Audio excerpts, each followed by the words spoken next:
The Murder of Roger Ackroyd. Chapter 24. Ralph Paton's Story. It was a very uncomfortable minute for M.E. I hardly took in what happened next, but there were exclamations and cries of surprise. When I was sufficiently master of myself to be able to realize what was going on, Ralph Paton was standing by his wife, her hand in his, and he was smiling across the room at me.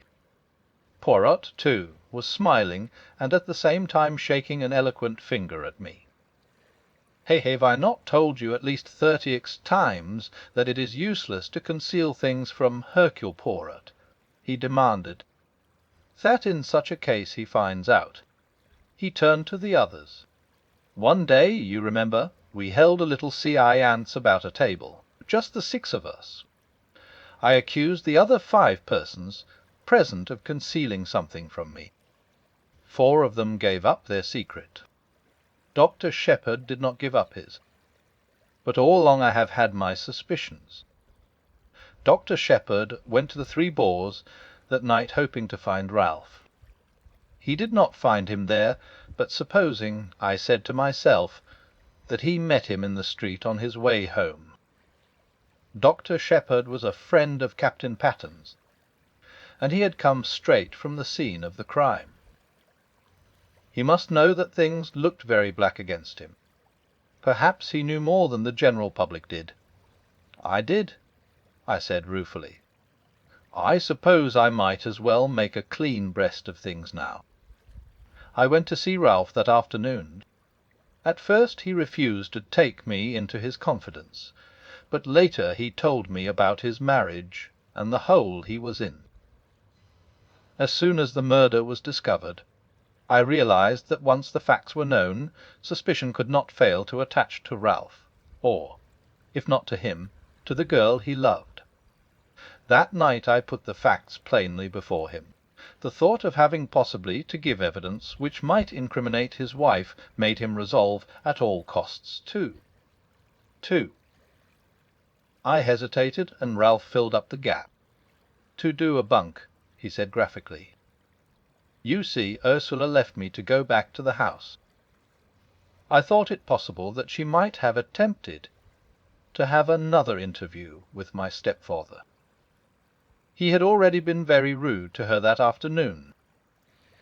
It occurred to me that he might have so insulted her, in such an unforgivable manner, that without knowing what she was doing. He stopped. Ursula released her hand from his and stepped back. You thought that, Ralph? You actually thought that I might have done it? Let us get back to the culpable conduct of Dr. Shepherd, said Poirot dryly. Dr. Shepherd consented to do what he could to help him. He was successful in hiding Captain Paton from the police. We hear, asked Raymond, in his own house. Ah, no, indeed, said Poirot. You should ask yourself the question that I did. If the good doctor is concealing the young man, what place would he choose? It must necessarily be somewhere near at hand. I think of Cranchester. A hotel. No lodgings. Even more emphatically, no. Where then? Ah, I have it. A nursing home. A home for the mentally unfit. I test my theory. I invent a nephew with mental trouble. I consult Mademoiselle Shepherd as to suitable homes. She gives me the names of 2 near Cranchester, to which her brother has sent patients. I make inquiries. Yes, at one of them a patient was brought there by the doctor himself early on Saturday morning. That patient, though known by another name, I had no difficulty in identifying as Captain Paton. After certain necessary formalities, I was allowed to bring him away. He arrived at my house in the early hours of yesterday morning. I looked at him ruefully. Caroline's Home Office expert, I murmured. And to think I never guessed. You see now why I drew attention to the reticence of your manuscript, murmured Poirot. It was strictly truthful as far as it went, but it did not go very far, my friend? I was too abashed to argue. Dr. Shepherd has been very loyal, said Ralph. He has stood by me through thick and thin. He did what he thought was the best. I see now, from what M. Poirot has told me, that it was not really the best. I should have come forward and faced the music. You see, in the home we never saw a newspaper. I knew nothing of what was going on.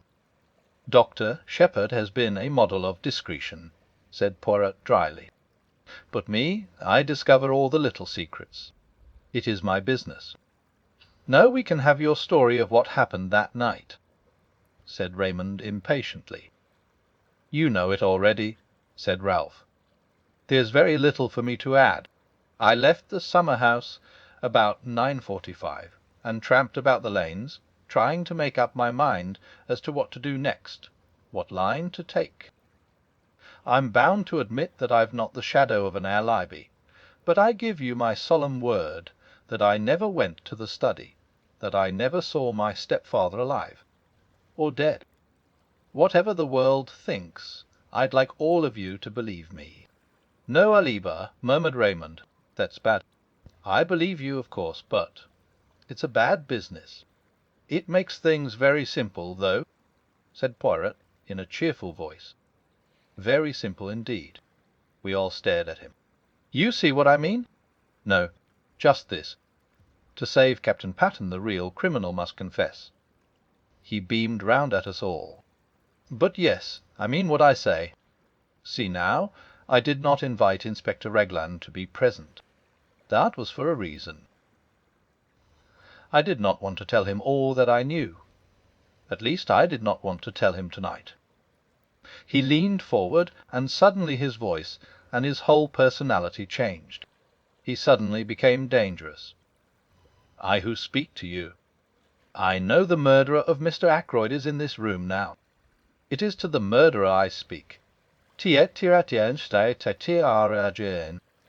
understand. There was a tense silence.